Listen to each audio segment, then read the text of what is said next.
selalu berusaha menyimpan sesuatu yang bisa membawa manfaat, baik untuk dirinya, untuk anak cucunya, maupun untuk keluarganya, untuk masa kini dan masa depannya. Kadang simpanan itu berbentuk uang, kadang berupa tanah, lain saat berbentuk pabrik, dan lain sebagainya.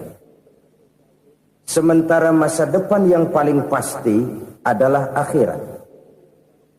Jika untuk masa depan dunia kita rela memeras keringat, membanting tulang, pergi pagi dan pulang petang, menyimpan uang, menyimpan tanah, menyimpan pabrik, pernahkah kita merenung jika satu saat kiamat datang, kita dibangkitkan dari kubur masing-masing, berdiri di padang mahsyar untuk mempertanggungjawabkan seluruh kegiatan hidup kita di dunia ini? Lalu kita akan menuju ke alam akhirat. Sudahkah kita mempunyai simpanan untuk akhirat kita? Pada pertemuan kali ini saya ingin menyampaikan sebuah hadis di mana Rasulullah sallallahu alaihi wasallam bersabda, "Arba'un min kanzil jannah." Simpanan sorga ada 4 macam. Yang pertama, ikhfa'us shadaqah, menyembunyikan sedekah. Saudara-saudara kaum muslimin, sebagaimana yang kita maklum bahwa Allah Subhanahu wa taala melebihkan sebagian rezeki dari kita terhadap yang lain. Ada yang kaya, ada yang setengah kaya, ada yang miskin, ada yang setengah miskin, dan selanjutnya. Ada yang gajinya kecil tapi penghasilannya gede. Ada yang penghasilannya gede tapi nggak punya gaji. Ada juga yang memang gajinya gede dan penghasilannya gede. Kelebihan rezeki merupakan sunnatullah dan tidak harus membuat kita merasa lebih dari yang lain. Bahkan sebaliknya, kelebihan itu harus membuat kita ringan tangan untuk menolong mereka yang memang memerlukan pertolongan. Kalau saudara diberikan ilmu, maka pertanyaan akhirat cuma satu: ilmumu kau amalkan untuk apa? Kalau saudara diberikan umur yang panjang, pengadilan akhirat juga bertanya satu: umurmu kau habiskan di mana? Tapi kalau saudara diberikan harta, pengadilan akhirat akan bertanya dua: hartamu kau dapat dari mana, kau belanjakan kemana? Dari mananya ditanya, dan kemananya juga ditanya. Oleh karena kita akan dimintakan pertanggungan jawab, maka amanah yang bernama harta ini harus kita gunakan dengan sebaik-baiknya. Ada penggunaan yang merupakan kewajiban, itu zakat namanya. Ada penggunaan yang sewaktu-waktu, itu infak namanya. Ada yang lebih sewaktu-waktu lagi, dan itu sedekah namanya. Zakat dia terikat oleh haul dan nisab, oleh putaran batas waktu dan ukuran dari harta itu sendiri. Sedangkan infak terikat oleh situasi dan kondisi perekonomian seseorang. Sedangkan sedekah tidak terikat dengan apapun. Dalam kondisi seperti apapun kita bisa melakukan sedekah dengan yang terkecil sekalipun. Sampai-sampai Rasulullah sallallahu alaihi wasallam mengajarkan, la tahqiranna minal ma'rufi syai'an walau an talqa akhaka biwajhin talik. Atau ada hadis, tabassumuka fi wajhi akhika laka shadaqah. Senyumanmu kepada temanmu adalah sedekah. Jadi untuk melakukan sedekah tidak harus dalam berbentuk uang. Dengan ilmu kita bisa sedekah, dengan tenaga kita bisa bersedekah, dengan pikiran kita bisa bersedekah, bahkan senyum kepada teman itu pun sedekah. Jadi kalau sedekah dengan uang memang belum punya uang, nyengir aja banyakin. Itu asal pada tempatnya, jangan lalu ketemu tiang listrik cengengesan. Tentu tidak pada tempatnya dan tidak wajar. Nah, sedekah yang paling dicintai Allah adalah sedekah yang disembunyikan. Artinya, jauh dari sifat riya. Kan kadang-kadang ada orang sedekah itu disebutkan namanya, apa tidak bagus? Kalau memang niatnya ikhlas, ya bagus-bagus saja. Untuk memberikan sugesti kepada yang lain. Di Fulan bin Fulan nyumbang sekian, diumumkan. Boleh kalau niatnya untuk memberikan rangsangan kepada yang lain supaya dia menyumbang lebih besar dari orang tadi. Tapi kalau itu mendatangkan riya, maka sedekah yang paling dicintai Allah adalah sedekah yang disembunyikan. Tangan kiri saja tidak tahu apa yang diberikan oleh tangan kanan. Sedekah yang dilakukan dengan ikhlas akan merupakan perbendaharaan surga, tersembunyi dari pandangan orang lain, tidak seorang pun tahu. Karena memang sikap yang baik adalah melupakan kebaikan dan mengingat kesalahan. Itu salah satu ciri orang bahagia. Orang yang selalu mengingat kesalahannya dan berusaha melupakan segala kebaikannya. Kalau dia akan berada kebaikan, dia tidak bisa ikut, dia merasa rugi karena dia merasa belum pernah berbuat baik. Tapi kalau akan melakukan kesalahan baru, dia ingat kesalahan yang sudah-sudah, sehingga terhalang baginya untuk melakukan satu kesalahan baru. Demikianlah saudara-saudara, bahwa Allah melebihkan rizki sebagian kita dari yang lain, agar terjadi tolong-menolong dalam kehidupan ini. Jadi kesenjangan yang nature, kesenjangan yang alami, itu sunnatullah. Ada yang kaya, ada yang miskin, ada yang kelas menengah. Nah, kenapa lalu sekarang kita berusaha mengentaskan kemiskinan? Oleh karena adanya kesenjangan struktural. Kalau yang kaya bisa semakin kaya, kenapa yang miskin tidak bisa naik jadi ikut sedikit kaya? Sebab pada dasarnya Islam adalah agama yang sejak turunnya sudah berupaya memerangi kemiskinan. Bahkan dikatakan kemiskinan itu mendekatkan kepada kekufuran. Orang kalau miskin udah dekat banget sama kafir. Gampang menjadi kafir. Berapa banyak saudara-saudara kita yang oleh karena soal perut, oleh karena soal materi, terpaksa meninggalkan dan menanggalkan akidahnya. Menjual petunjuk yang diberikan Allah dengan kesenangan dunia yang cuma sebentar ini. Na'udzubillah, thumma na'udzubillah. Jadi makin kita sembunyikan satu sedekah, semakin banyak perbendaharaan kita di surga. Sedekah yang paling dicintai Allah adalah sedekah yang disembunyikan. Malahan ada seorang sufi, dia punya kebiasaan kalau pergi sholat Jumat dia bawa uang, itu uang dia taruh di bawah tikar masjid. Dia niat sedekah kepada siapa saja yang nemuin itu duit. Maksudnya apa? Supaya yang nemuin nggak tahu siapa yang punya duit. Demikian dia saking ingin menyembunyikan sedekahnya. Karena sifat riya itu bisa memakan amal kita sendiri. Riya itu termasuk menyebut-nyebut kebaikan kita. Orang yang suka nepuk dada, sedikit-sedikit ngitungnya kalau nggak gua.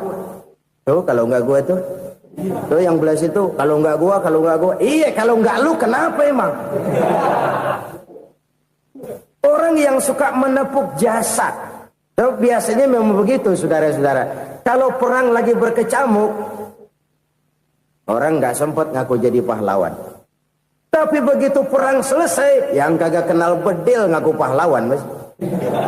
Itu sesuatu yang biasa. Oleh karenanya, orang-orang yang ikhlas dalam bersedekah, disembunyikannya sedekah itu, Allah cinta betul. Malahan ada hadis memberikan jaminan, inna sadaqatal mar'il muslimi tazidu fil umri wa tadfa'u mitatas su'i.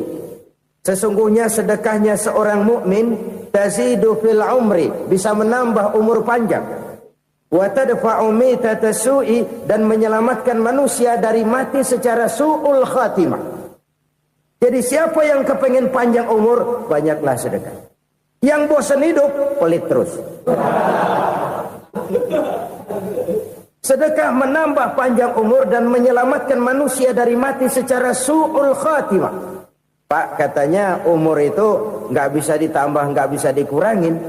Kapan? Kalau ajal sudah datang. Fa idza jaa ajaluhum la yastakhiruna sa'atan wa la yastaqdimun. Kalau ajal datang tidak bisa dimajukan, tidak bisa dimundurkan. Itu kalau ajal sudah datang.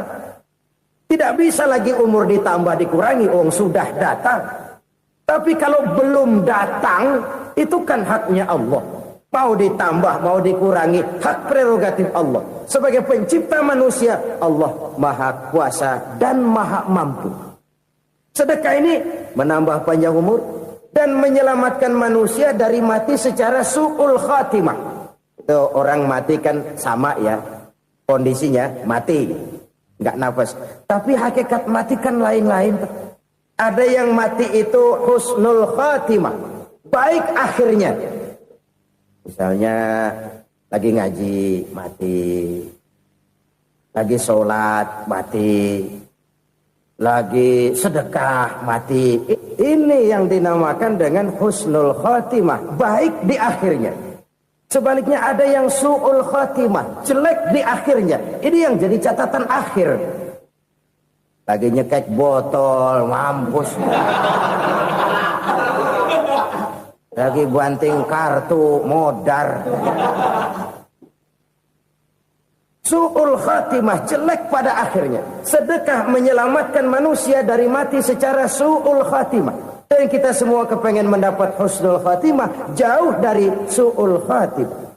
Oleh sebab itu yang bisa menyelamatkan kita dari penyakit itu antara lain adalah sedekah yang disembunyikan, yang dikerjakan dengan ikhlas karena Allah. Tidak karena kepengen dipuji orang, tidak karena ingin dikatakan orang pemurah, sebab orang dermawan itu orang yang memberi tanpa harus diminta.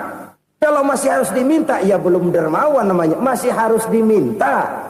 Kalau nggak diminta ya tulus, lolos, polos. Saudara-saudara kaum muslimin rahimakumullah. Harta adalah amanat dan akan kita pertanggungjawabkan. Allah melebihkan rizki sebagian kita dari yang lain agar kita saling tolong menolong, bantu membantu. Nabi janjikan siapa yang meringankan beban saudaranya muslim di dunia, Allah akan meringankan bebannya di akhirat nanti. Sebuah jaminan dari baginda Nabi.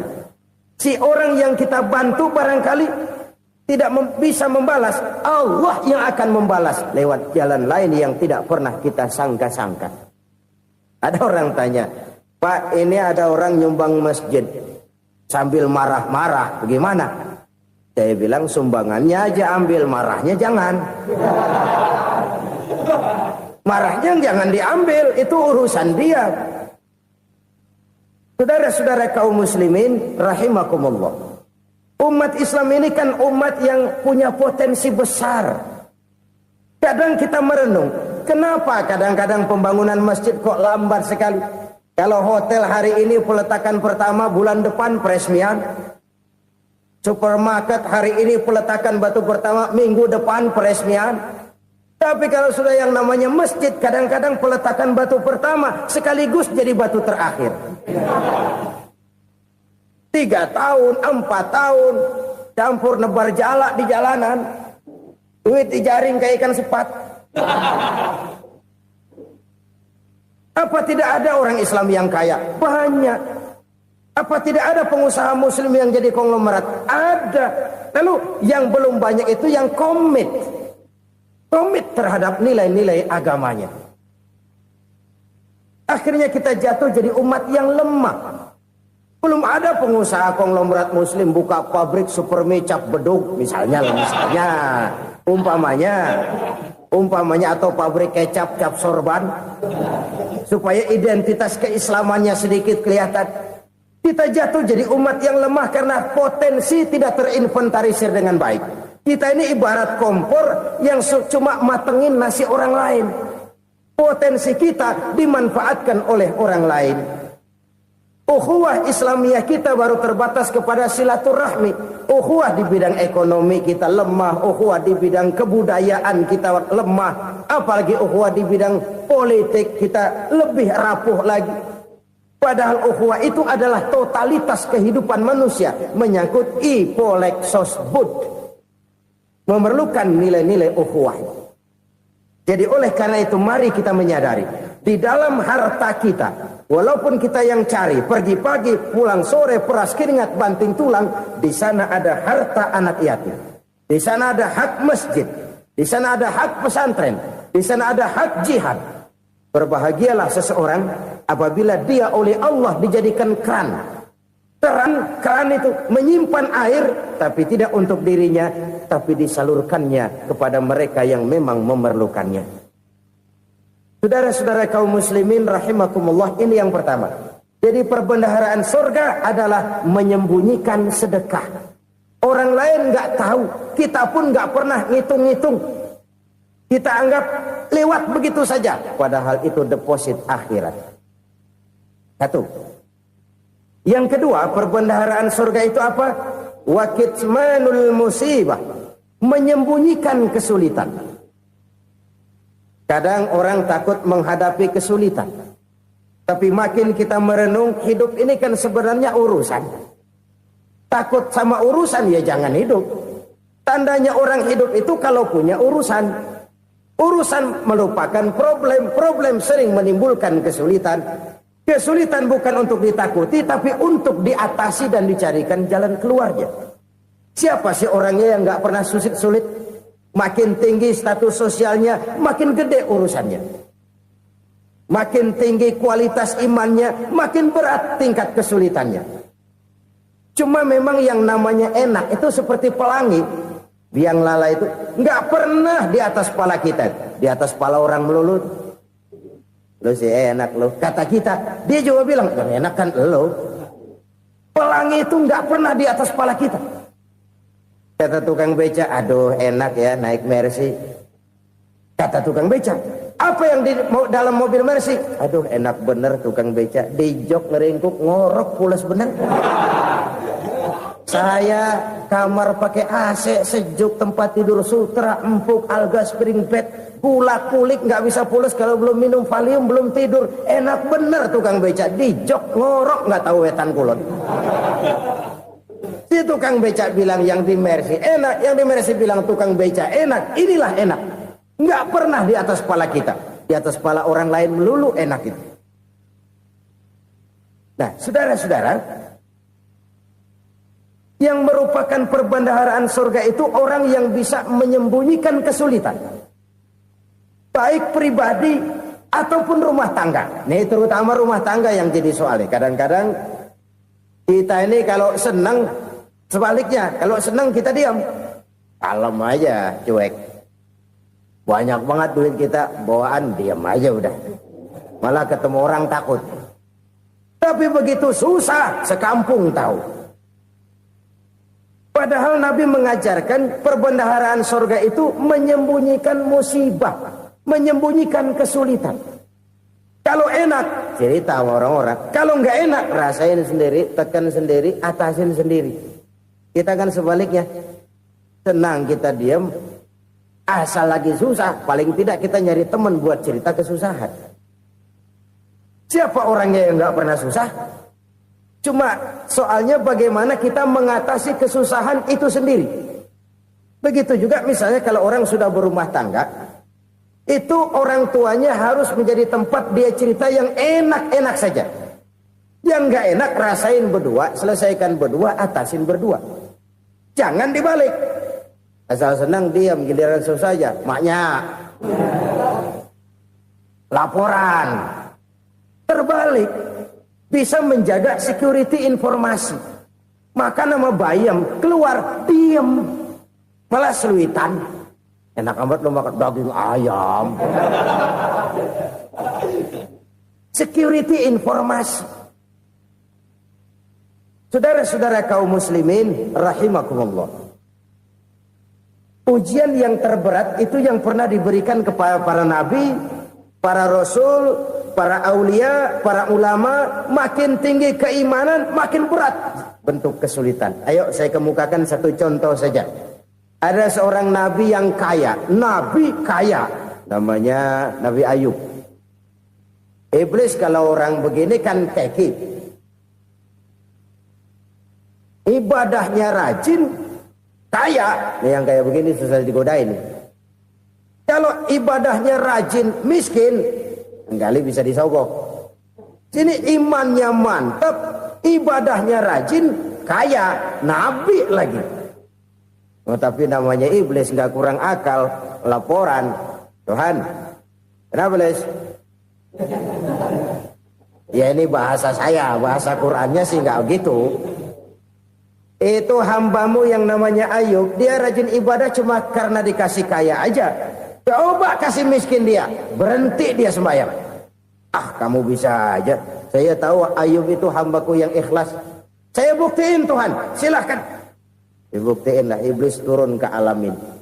Yang mula-mula dia lakukan, dia rusak sawah ladang Nabi Ayub. Dia binasakan binatang ternak Nabi Ayub. Sehingga dalam waktu singkat, jatuhlah Nabi Ayub dari orang paling kaya, jadi orang paling miskin. Beliau masih ibadah di mihrab dalam masjid. Datang iblis. Saudara Ayub, ya. Lagi ngapain? Ibadah. Nyembah Allah, nyembah Allah. Oh, percuma. Kenapa? Tuhan yang ente sembah nih, dia udah bikin miskin ente. Sawah ladang ente hancur lebur, binatang ternak binasa. Sekarang ente jadi orang paling miskin. Ngapain nyembah Tuhan kayak begitu? Tekor.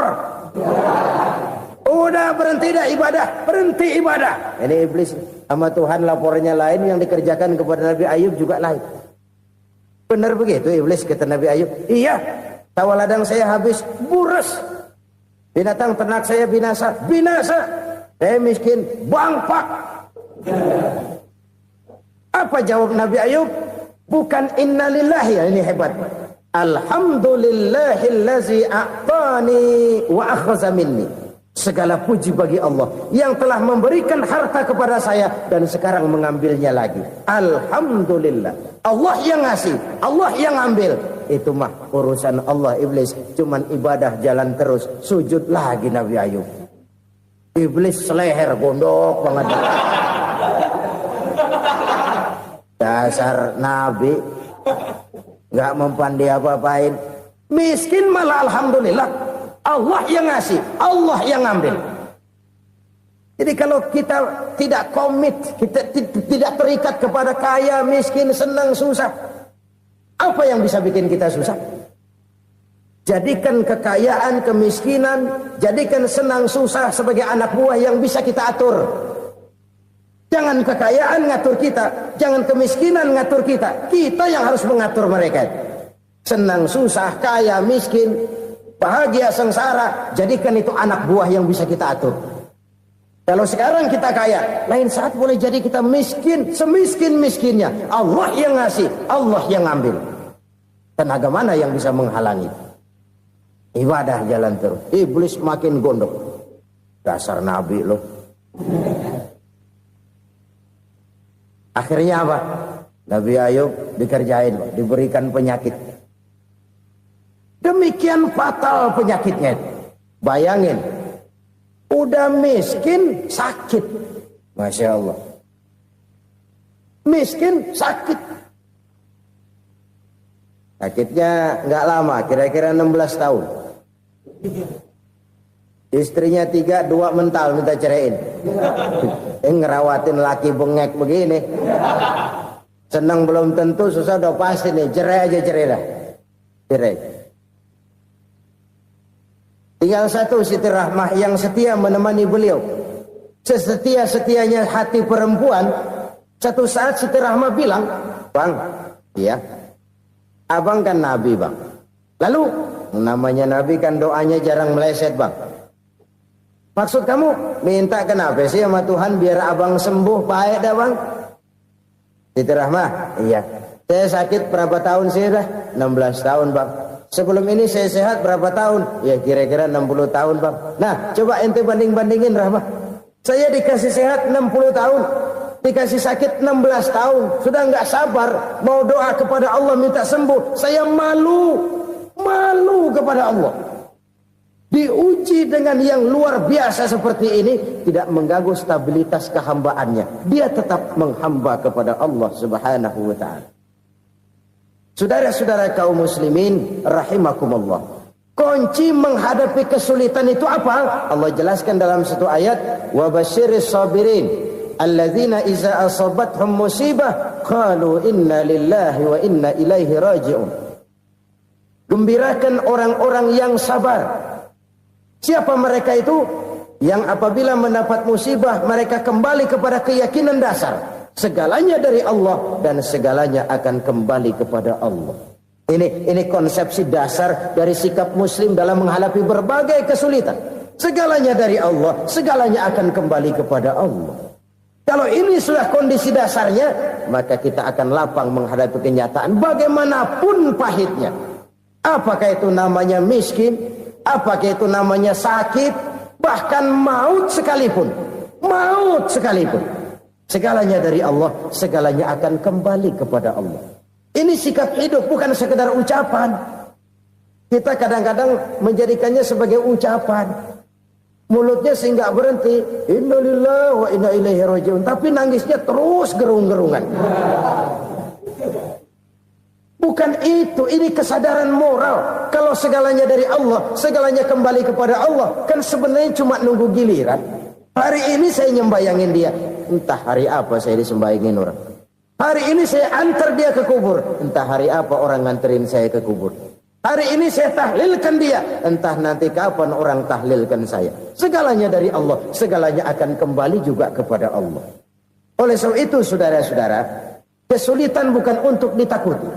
Kesulitan justru untuk diatasi, dicarikan jalan keluarnya. Dan tidak ada orang yang tidak pernah mendapat kesulitan. Tidak ada. Semakin tinggi status sosial, semakin tinggi kualitas keimanan, semakin besar juga tingkat kesulitan. Hanya saja bagaimana cara kita mengatasinya. Dan Al-Quran menyatakan, inna ma'al usri yusra. Di balik kesulitan itu pasti ada kemudahan. Roda itu berputar. Karena itu Rasulullah sallallahu alaihi wasallam mengingatkan kepada kita, ta'arraf ilallahi fir raha ya'rifka fis syiddah. Ingatlah kepada Allah di waktu kamu senang, supaya Allah ingat kepada kamu di waktu kamu susah. Kalau waktu senang kita ingat kepada Allah, kita susah, Allah tidak akan meninggalkan kita. Tapi kalau waktu senang kita jauh dari Allah, sujud tidak sempat, dengan masjid jauh, ketika senang kita lupakan Allah. Nanti begitu kita susah, Allah lupakan kita. Dan itu menyakitkan. Oleh karena itu orang-orang tua kita dulu bilang, kalau lagi sehat ingat-ingat lu bakal sakit nanti. Kalau lagi kaya ingat-ingat satu saat kita bakal jatuh miskin. Bahkan kalau lagi muda ingat-ingat kita bakal tua. Dan yang terpenting kalau lagi hidup ingat-ingat kita bakal mati. Saudara-saudara kaum muslimin rahimakumullah. Jadi yang kedua yang merupakan perbendaharaan surga, menyembunyikan musibah. Saudara-saudara kaum muslimin rahimakumullah. Hal ketiga yang merupakan perbendaharaan surga adalah wasilatur rahmi. Orang yang suka bersilaturahmi. Sebagaimana yang kita maklum bahwa manusia adalah makhluk yang disebut zon politika. Makhluk sosial yang tidak mungkin hidup sendiri-sendiri. Betapa dan siapapun kita memerlukan orang lain. Bodoh betul manusia kalau tinggal di tengah masyarakat tapi tidak mau bermasyarakat. Merasa hebat sendiri, pintar sendiri, gagah sendiri, kaya sendiri. Mungkin kalau mati juga ngubur sendiri. Jangankan kita di sini, di sorga saja Nabi Adam waktu sendirian bengong melulu, mondar mandir. Allah tegur dam sepi dam. Jadi ini kalau bahasa saya, iya Tuhan sepi ini nggak ada coret-coretan pisan ini. Diciptakan Siti Hawa baru anteng Nabi Adam. Itu di surga. Cobalah. Umpamanya saudara tinggal di Jakarta nih. Kayak bener. Apaan aja di Jakarta punya saudara dah. Jembatan Semanggi ambil. Monas buntel bawa pulang. Hotel-hotel ambil semua. Cuman tinggal di Jakarta sendirian, apa enaknya? Betapa dan siapapun kita perlu orang lain. Tidak ada seorang pun yang bisa memenuhi kebutuhan hidupnya secara sendiri-sendiri. Nah, Islam telah menyelamatkan manusia dari ras diskriminasi. Mengikat manusia dengan persaudaraan yang berlandaskan kepada akidah. Karena itu dianjurkan bersilaturahmi. Bahkan Nabi menyatakan, man arada ayyubsata lahu fi rizqihi wa yunsa'a fi atharihi falyasil rahimah. Siapa yang kepengen diluaskan rezekinya dan dipanjangkan usianya, banyaklah ia bersilaturahmi. Siapa yang kepengen dimudahkan rezekinya, hendaknya ia banyak bersilaturahmi. Kalau banyak teman, kesulitan kan paling tidak ada tempat cerita. Udah susah, sendirian kita pikirin diri, nggak ada tempat tukar pikiran. Cepet banget sama bengek. Dilawan sendiri. Nah, secara makro kita bisa berkata, tidak mungkin ada kemenangan kalau tidak ada kekuatan.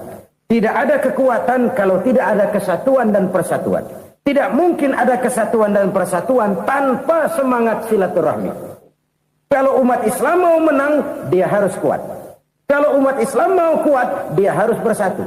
Kalau umat Islam mau bersatu, dia harus membudayakan silaturahmi ini.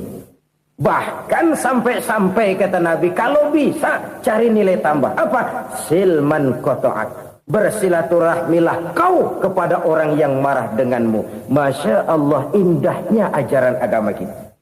Orang yang marah pun kepada kita, kata Nabi, kalau bisa bersilaturahmilah kepadanya, kepada orang yang marah itu. Di situ nilai tambah. Cuman jujur nih hadis, ngucapinnya gampang, ngamalinnya yang berat banget. Orang marah sama kita, kita disuruh silaturahmi, ada apa malu? Lu marah, ada gua marahan lagi, tunggu pikirin.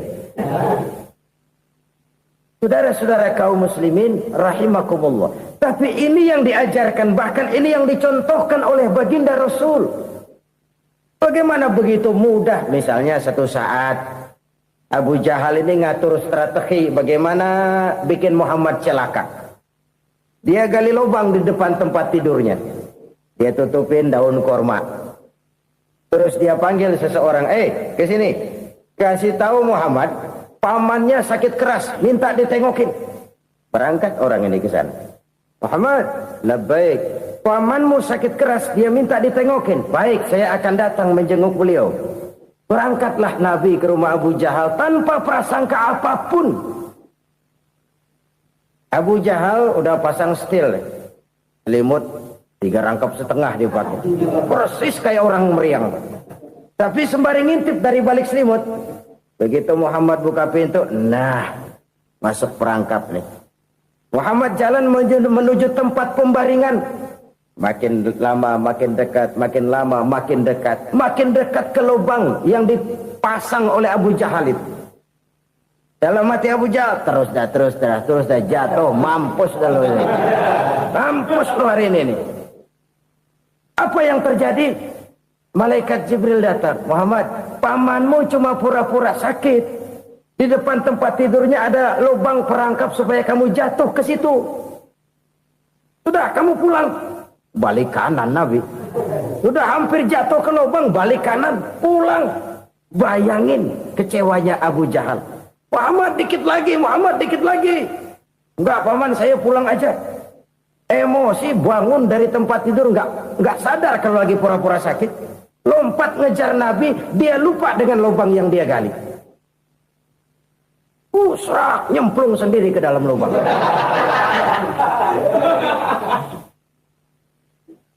Nabi terus berlalu. Ini terjadi keanehan. Jatuh ke lubang yang dia gali itu sebenarnya nggak terlalu dalam ya, antara 3-4 meteran lah.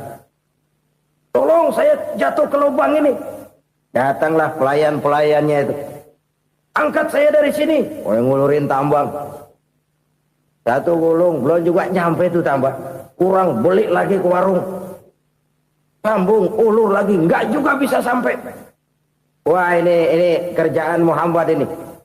Tolong, siapa salah seorang kamu ke rumah Muhammad, kasih tahu encangnya kecebur. Minta ditolongin. Sampaikan kepada Rasul. Kenapa? Pamanmu jatuh ke lubang, Muhammad minta tolong diangkatin. Tambang udah nyambung-nyambung gak nyampe juga. Ya, nanti saya datang, saya tolong. Cobain. Nyata-nyata orang berniat jahat mau mencelakakan dia. Datang dia menolong. Ini yang disebut air tuba dibalas air susu ya ini. Bukan sebaliknya. Air tuba dibalas air susu. Paman, kecebur ya? Iya Muhammad, tolong ini. Pegang tangan saya. Nabi ulurkan tangannya. Nyampe. Dipegang oleh Abu Jahal. Diangkat ke atas. Sampai atas. Apa kata Abu Jahal? Sihirmu memang hebat Muhammad. Udah ditolongin dikata sihir. Yang enak kita kemplang kan itu orang ini. Urusan apa? Tapi inilah akhlak. Kalau bisa kamu bersilaturahmilah dengan orang yang marah kepadamu sekalipun. Orang marah kita tetap baik. So, kalau kita berbuat baik sama orang yang memang baik, rasanya sih biasa-biasa aja. Orang baik kita baik lagi, ya draw aja, belum ada nilai tambah di situ. Baru ada nilai tambah kalau kita bisa berbuat baik kepada orang yang nyakitin kita. Itu namanya kita setingkat di atas dia. Dia sakitin kita, kita berbuat baik sama dia. Dia pelit sama kita, kita baik sama dia. Dia marahin kita, kita deketin dia. Di situ kita punya nilai tambah. Jadi siapa yang ingin diluaskan rezekinya kata Nabi dan dipanjangkan umurnya, hendaklah ia banyak-banyak bersilaturahmi. Sederhana sebenarnya silaturahmi, tapi silaturahmi membangkitkan semangat kesatuan dan persatuan. Kesatuan dan persatuan melahirkan kekuatan. Dalam matematika 1 ditambah 1 pasti 2. Tapi di tengah masyarakat, 1 orang takut ditambah 1 orang takut, hasilnya jadi 2 orang setengah berani. Kenapa setengah berani? Karena udah berdua. Tadi pan takut sendirian. Kalau dia kumpul turu-turu takut lah jadi berani. Kita yang lemah, kita yang tidak berdaya, kita yang miskin, kalau mau kompak bersatu, apa yang nggak bisa kita kerjain? Apalagi tinggal di kota besar, pilihan cuma 2. Bertahan atau minggir. Bertahan atau minggir. Untuk bisa bertahan harus mampu bersaing. Untuk mampu bersaing harus punya keahlian. Keahlian harus ditunjang dengan pendidikan, ditambah oleh kekompakan sebagai umat. Udah miskin mencar mulu, orang injak kita. Orang nggak pandang urusan apa yang malu. Oleh karena itu silaturahmi pada hakikatnya merupakan ruh dari ukhuwah yang diajarkan oleh agama kita. Bagaimana Islam menyelamatkan masyarakat manusia dari ras diskriminasi, mengikat manusia, dan tidak ada persaudaraan yang lebih indah selain persaudaraan yang diikat dengan nilai-nilai akidah. Sepanjang orang di jalan Allah, itulah saudara kita. Keluar dia dari jalan Allah, selesailah persaudaraan sampai di situ.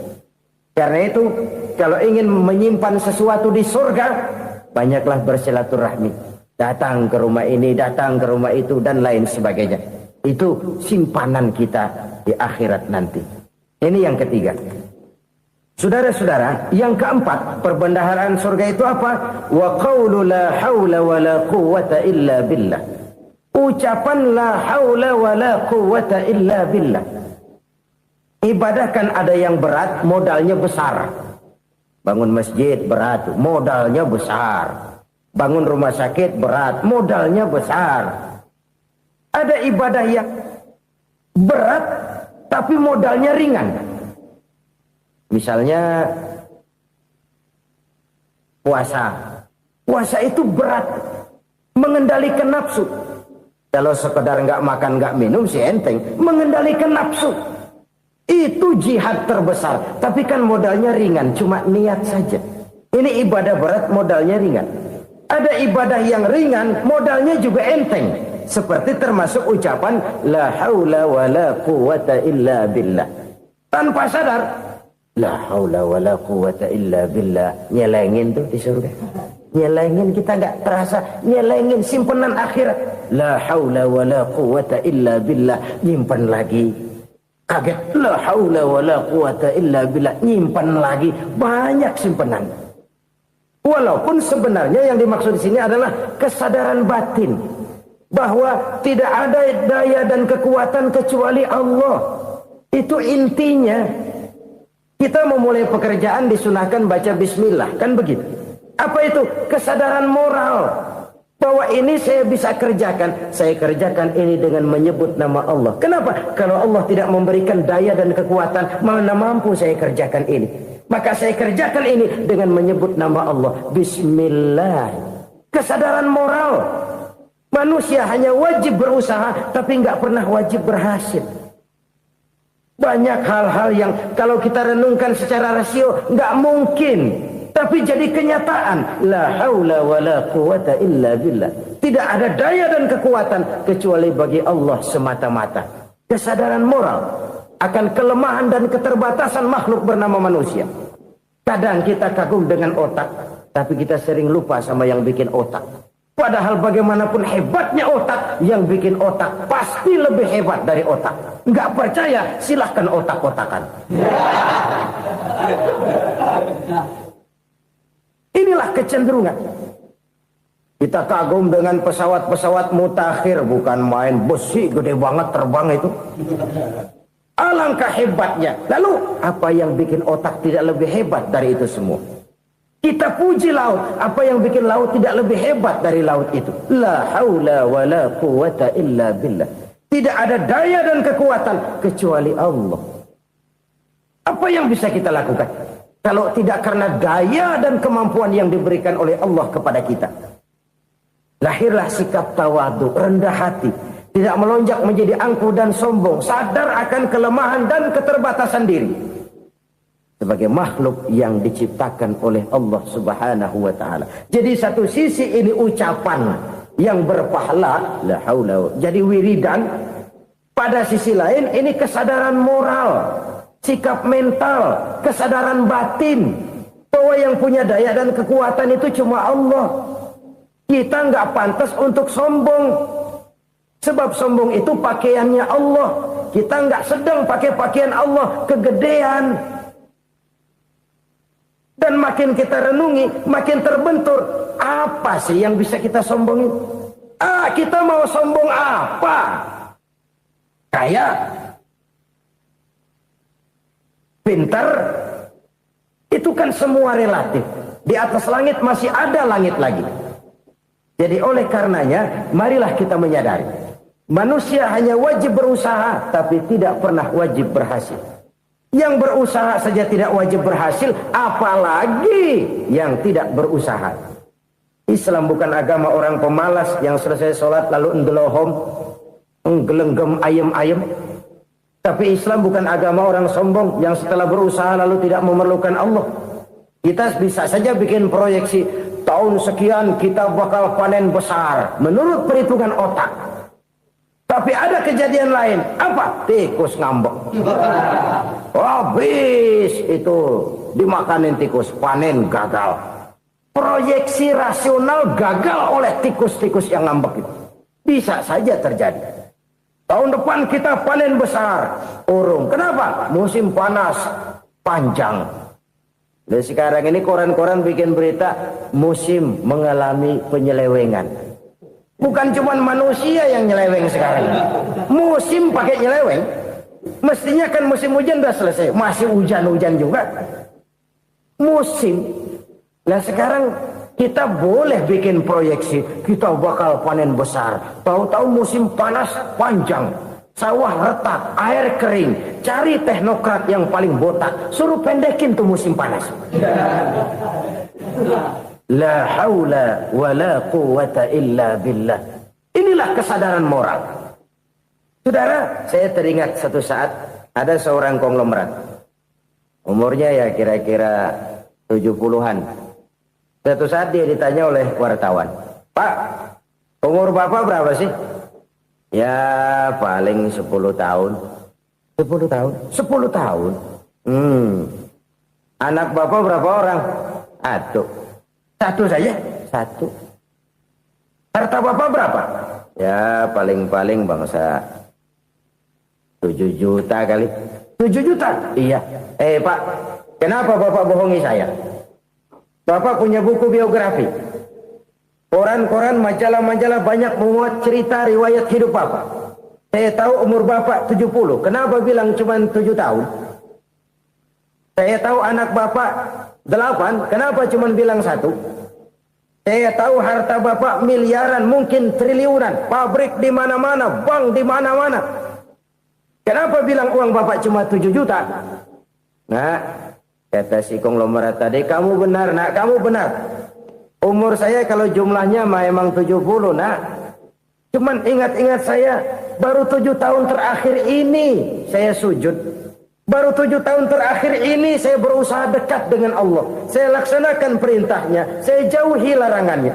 7 tahun inilah rasanya yang ada nilainya di hadapan Allah. Yang 63 tahun matong, kelabu, kelem umur gue.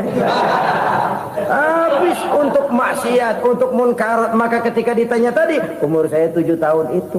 Oh begitu Pak. Oh iya. Lalu anak Pak. Anak bapak kan 8. Kenapa bilang cuma 1? Nah, kalau jumlah hitungannya memang anak saya 8.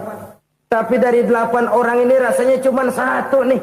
Yang bakal jadi buah hati, belahan jantung. Pelanjut cerita, penerus sejarah. Bakal jadi anak soleh yang akan mendoakan saya. Cuma 1 rasanya anak saya ini yang bakal jadi buah hati saya. Besar-besaran saya. Yang akan mendoakan di kubur saya. Yang akan mendoakan di akhirat saya. Yang 7 orang mana? Masya Allah, yang atu tenggeng, yang atu nyekek botol lolo, yang atu nggak karu-karuan. Makanya saya bilang 1 anak saya yang akan bisa mendoakan saya. Oh begitu Pak. Iya. Nah harta Pak, harta bapak kan triliunan, pabrik bapak di mana-mana, uang bapak hampir di tiap bank-bank besar. Kenapa bilang cuma 7 juta? Betul kau nak. Harta saya kalau jumlahnya memang miliaran, triliunan mungkin. Tapi yang saya ingat baru 7 juta tuh yang saya belanjakan di jalan Allah. Saya nyumbang masjid, saya santuni yatim piatu, saya bantu pembangunan pesantren, saya bantu pembangunan rumah sakit Islam. Itu yang akan saya bawa pulang ke akhirat, yang 7 juta itu. Yang triliunan itu nanti akan diperebutkan oleh anak-anak saya sebagai waris saya. Jadi harta saya 7 juta itu yang bakal nemenin saya di akhirat. Yang akan saya bawa pulang jadi teman saya. Saudara-saudara kaum muslimin, jangan-jangan orang tua itu adalah kita-kita ini. Jangan-jangan kita-kita ini adalah orang tua itu. Jangan-jangan itu potret dari diri kita masing-masing. Dari sekian umur yang diberikan Allah, berapa tahun yang ada nilainya di hadapan Allah? Dari sekian anak-anak yang merupakan amanah, berapa yang akan mendoakan kita sebagai orang tuanya menjadi anak soleh? Dari sekian banyak harta yang diberikan Allah, berapa yang akan kita bawa pulang menghadapnya nanti, yang kita belanjakan di jalan Allah? Ini sebuah potret kehidupan. Karena itu kita kembali kepada la haula wa la quwwata illa billah. Kita wajib berusaha, kita wajib berikhtiar. Selebihnya, segala daya dan kekuatan hanya milik Allah saja semata-mata. Satu kesadaran batin dari setiap pribadi muslim. Setelah ia berusaha dan berikhtiar, ia menyerahkannya kepada Allah Subhanahu wa ta'ala. Jadi, satu sisi ini merupakan wiridan ucapan yang mengandung pahala. Pada sisi lain, ini merupakan sikap batin dari seorang muslim di dalam ia menghadapi realitas kehidupan ini. Saudara-saudara kaum muslimin rahimakumullah. Kalau ini kita jadikan satu basis kehidupan, maka ini akan menyelamatkan manusia dari kemungkinan tergelincir menjadi orang yang lupa diri dan lupa darat. Sebab itu Imamul Ghazali berpesan, jadidis safinah fa innal bahra amiq wa khuziz zad fa inna safara ba'id wa khaffifil hamla fa innal hamla sadid. Perbarui selalu kapalmu karena lautan sangat dalam. Bawa bekal yang banyak karena perjalanan ini sangat jauh. Ringankan beban karena kebanyakan beban akan menyakitkan. Alangkah indah kalimat ini, alangkah dalam makna yang terkandung di sana.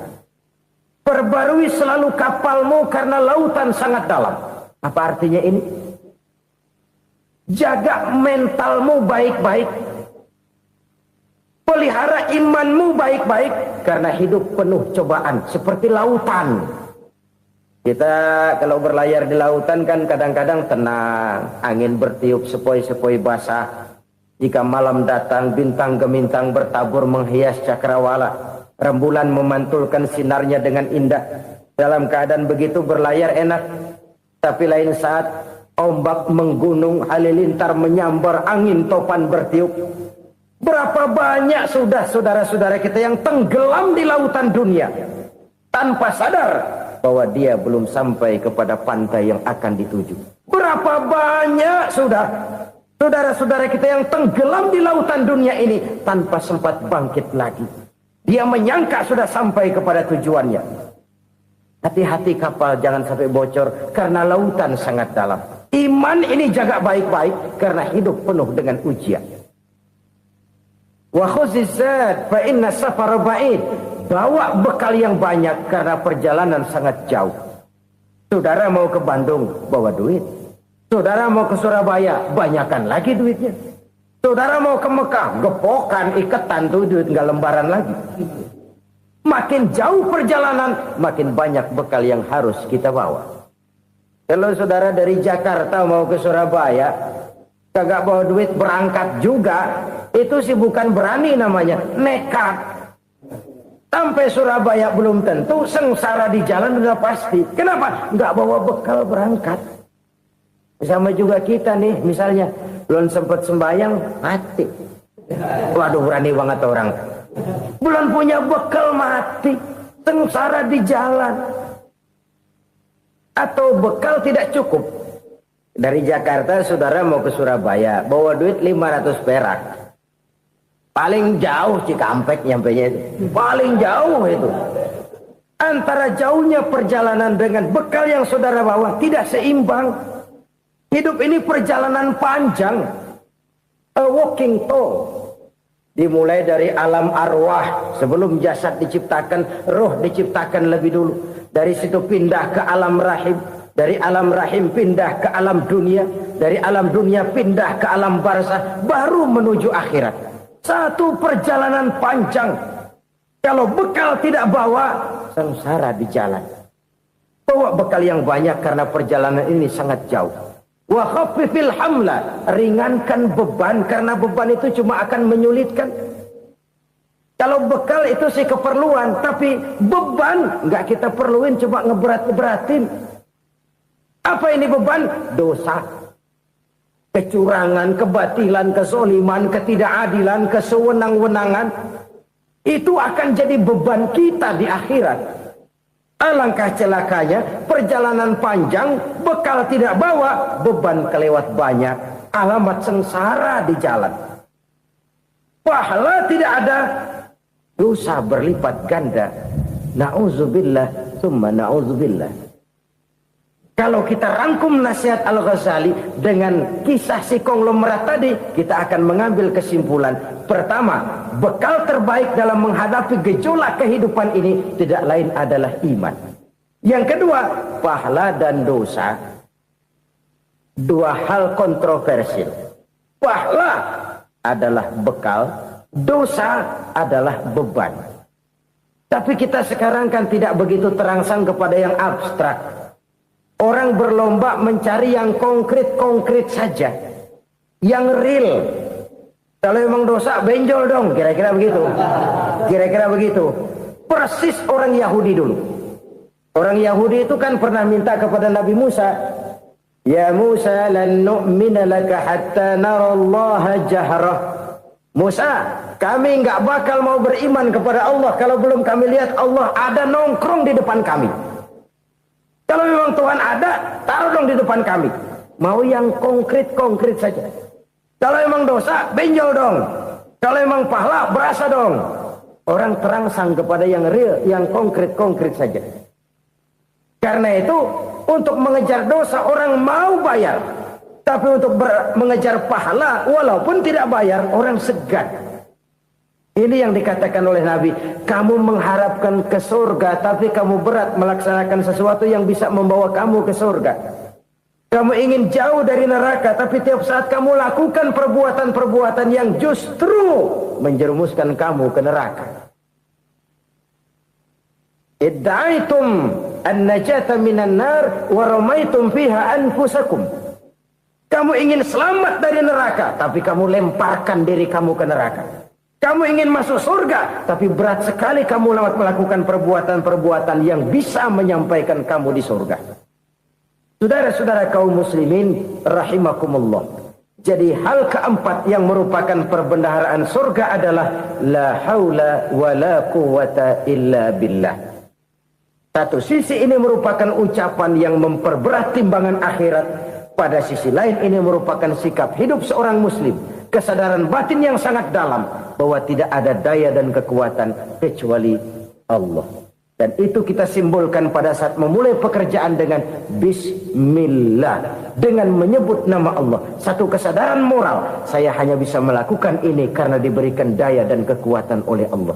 Lahirlah sikap tawadu, rendah hati, tidak melonjak menjadi angkuh dan sombong.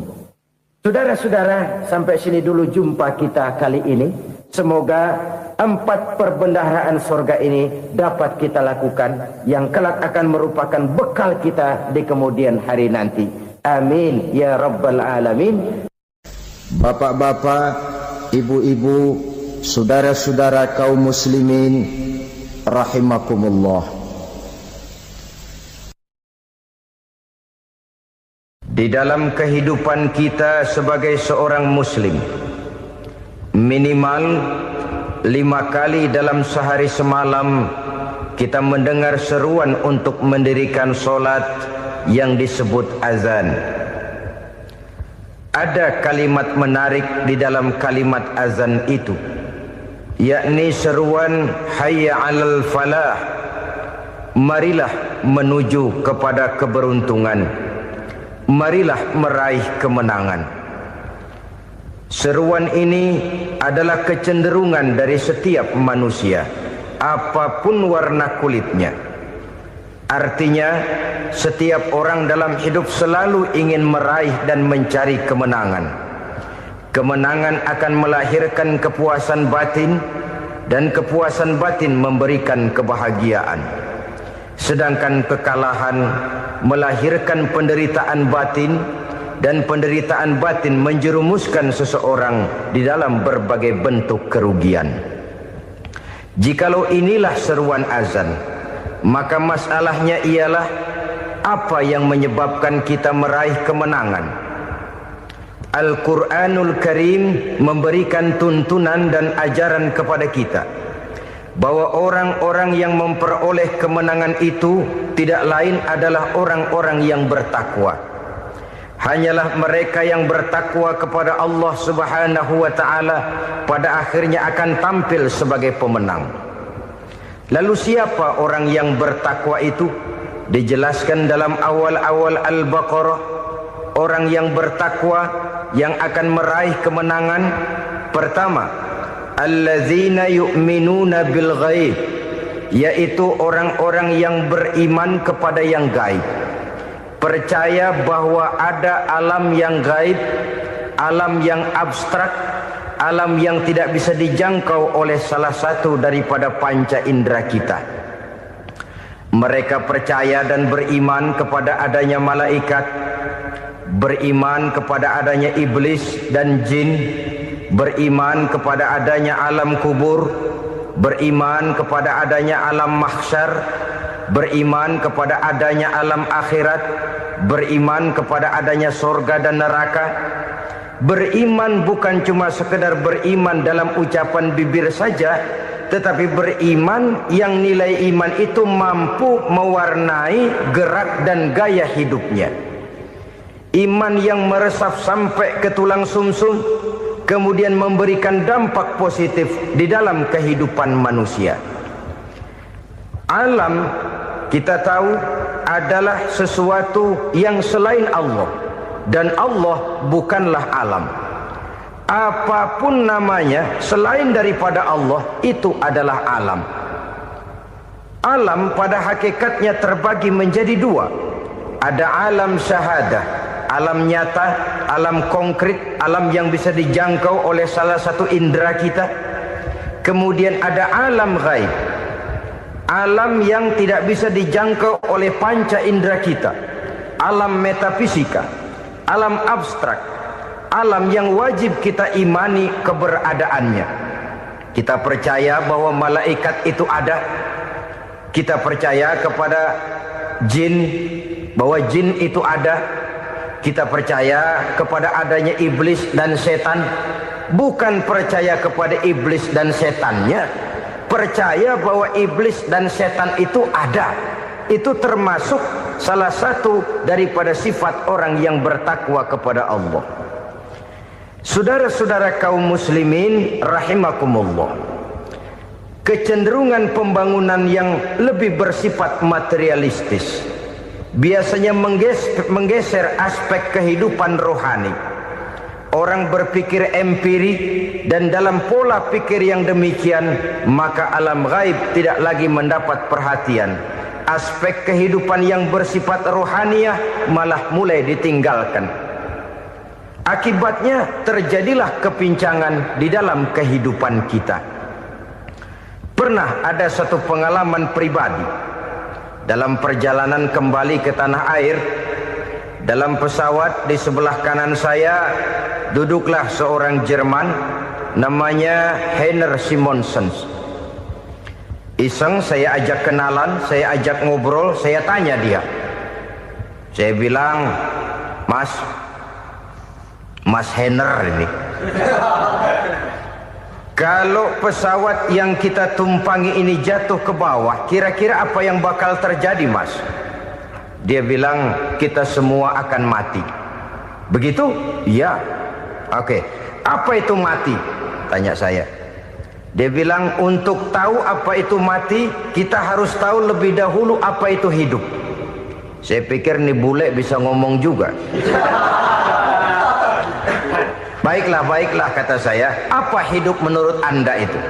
Oh, hidup itu dia bilang, kalau seluruh anggota badan kita bekerja secara normal, paru-paru memompa darah secara normal, jantung berdetak secara normal, sel-sel tubuh bekerja secara fit, dan organisme tubuh hanya mau bekerja secara normal, dia bilang, kalau kita memberi makan yang cukup, menu yang teratur, dan gizi yang lengkap. Saya bilang, kesimpulannya apa, Ner? Dia jawab, hidup adalah dari tangan ke mulut. Life is from the hand to the mouth, kata dia. Hidup adalah dari tangan ke mulut. Jadi masalah hidup tidak lebih daripada masalah isi perut. Orang pergi pagi, pulang sore, peras keringat, banting tulang, perut yang dibelain. Saya bilang, you are wrong. Sampean salah, Ner. Kamu orang Islam bukan? Bukan. Pantas. Kenapa saya salah? Dia bilang, ya jelas salah. Salahnya di mana? Kamu ini manusia. Kalau hidup cuma dari tangan ke mulut, saya bilang, kambing di kampung saya juga begitu pikirannya, Ner. Itu kambing di kampung saya, asal perutnya kenyang, sudah hidup dia. Perkara besok bagaimana, lusa prospeknya macam mana, bulan depan ada apa, kambing nggak pernah mikir. Di kampung saya kambing juga pikirannya begitu. Kamu Kristen ya? Tadinya. Loh kok tadinya, lalu apa sekarang kamu ini? Dia bilang, sekarang saya netral. Saya tidak beragama, tapi saya percaya kepada Tuhan sebagai pencipta alam. Saya ingat benar dia bilang, I haven't any religious, but I believe to God as the creator of the world. Kenapa bisa netral begitu, Ner? Habis saya bingung katanya. Islam bilang Islam baik, Kristen bilang Kristen baik, Hindu Buddha bilang Hindu Buddha baik, semua agama baik. Saya netral sekalian, nggak beragama. Yang penting saya percaya kepada Tuhan. Saya bilang, Ner, kamu ini kayak orang mau beli celana, lalu bingung. Yang satu bilang Levi's bagus, yang satu bilang Blue Jean hebat, yang satu bilang Wool England hebat. Celana ini hebat, celana itu bagus, celana ini hebat. Semua celana bagus, kamu bingung. Akhirnya netral, tidak pakai celana. Itu juga salah. Saya pikir-pikir, kemudian saya melihat bahwa dua pola berpikir Heiner ini nampaknya sudah mulai menggejala di lingkungan masyarakat bangsa kita. Disadari atau tidak, secara jujur kita harus berkata, dua pola pemikiran Heiner ini mulai berkembang di tengah masyarakat bangsa kita. Pertama, pola pikir materialisme. Hidup adalah dari tangan ke mulut. Masalah hidup tidak lebih masalah isi perut. Itu yang perlu dibela, dan disitulah arti kehidupan. Pergi pagi, pulang sore, peras keringat, banting tulang untuk mempertahankan perut. Kalau sudah kemari cara orang berpikir, maka buat apa percaya kepada yang gaib? Untuk apa sholat? Untuk apa puasa? Untuk apa zakat? Untuk apa menghadiri majelis taklim? Tanpa kepercayaan kepada yang gaib, hidup berjalan menurut alur empiris dan materialis. Kalau sudah ke sana cara orang berpikir, biasanya orang lalu cenderung menghalalkan segala cara. Hanyalah orang yang percaya bahwa akhirat ada. Hanyalah orang yang percaya bahwa alam kubur itu ada. Hanyalah orang yang percaya bahwa malaikat itu ada, hidupnya akan lebih terarah dan terkendali. Karena kepercayaan kepada yang gaib, yang merupakan fase daripada kehidupan setelah hidup yang sekarang ini, mewarnai gerak pribadi seseorang di dalam dia melakukan kegiatan hidupnya. Pola berpikir materialisme, disadari atau tidak, mulai menggejala di lingkungan masyarakat bangsa kita. Hidup tidak lebih dari urusan tangan ke mulut, mulut ke tangan, tangan ke mulut. Asal perut sudah kenyang, hiduplah sudah. Perkara bagaimana prospek hari yang akan datang, bagaimana akhirat tidak jadi persoalan. Ini yang oleh Nabi diperingatkan, ad-dunya sijnul mu'min wa jannatul kafir. Dunia adalah penjara bagi orang beriman dan surga bagi orang kafir. Dulu di zaman Belanda hadis ini pernah disalah tafsirkan, disalah artikan, digunakan sebagai senjata untuk mengkebiri dan membuat impoten umat Islam. Sudahlah umat Islam gak usah macam-macam, kata Belanda. Dunia ini kan penjara buat orang Islam, surga buat orang kafir. Di penjara jangan bertingkah.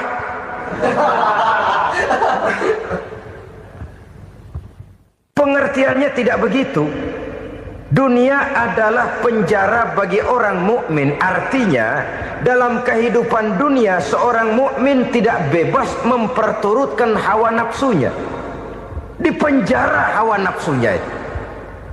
Sebaliknya, surga bagi orang-orang kafir. Buat orang kafir, surgalah dunia ini. Mereka bebas memperturutkan hawa nafsunya. Dilarang tidak terlarang, dicegah pun tidak tercegah. Mereka hidup menurut alur bisikan nafsu mereka sendiri.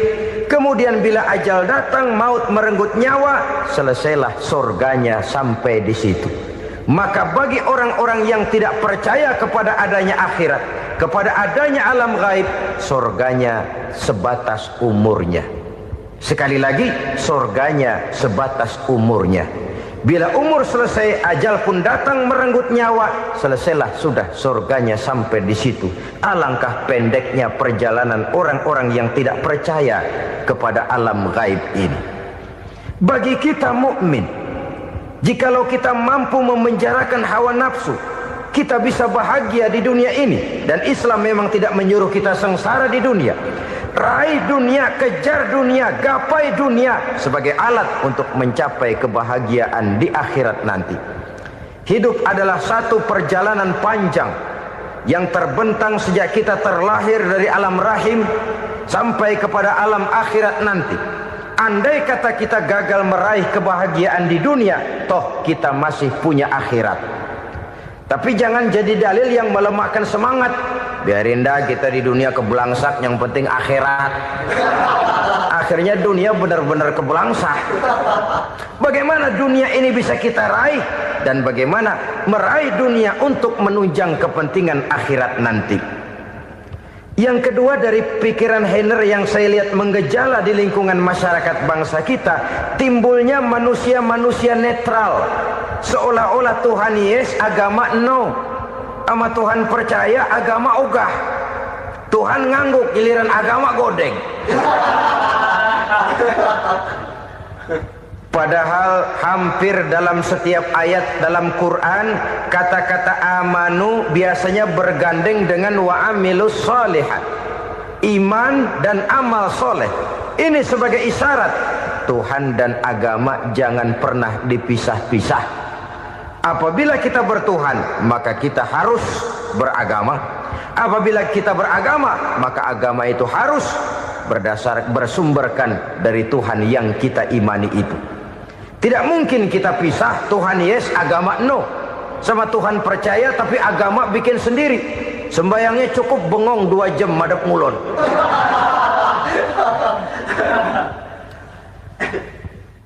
Saudara-saudara kaum muslimin rahimakumullah.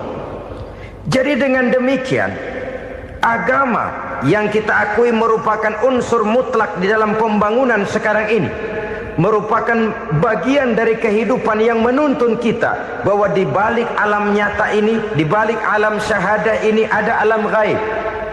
Dan mudabbir, murabbi, yang mengatur, yang menguasai, yang memelihara baik dia alam nyata, baik dia alam gaib, tidak lain adalah Allah Subhanahu wa ta'ala.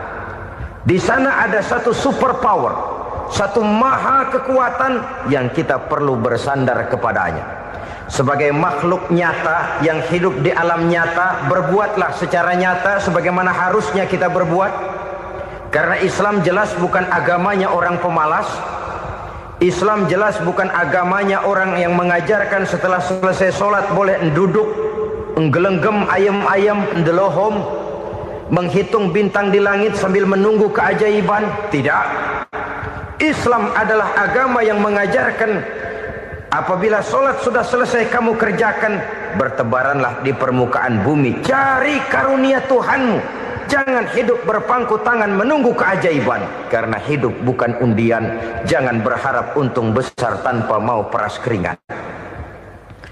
Tapi di sebalik itu toh kita juga harus yakin bahwa di sisi usaha nyata yang kita lakukan ada satu super power, satu maha kekuatan gaib yang menentukan berhasil dan tidaknya usaha kita. Kepercayaan kepada hal semacam inilah yang mendorong kita untuk mempunyai sandaran vertikal, agar jikalau usaha ini berhasil, kita tidak lupa diri dan lupa daratan.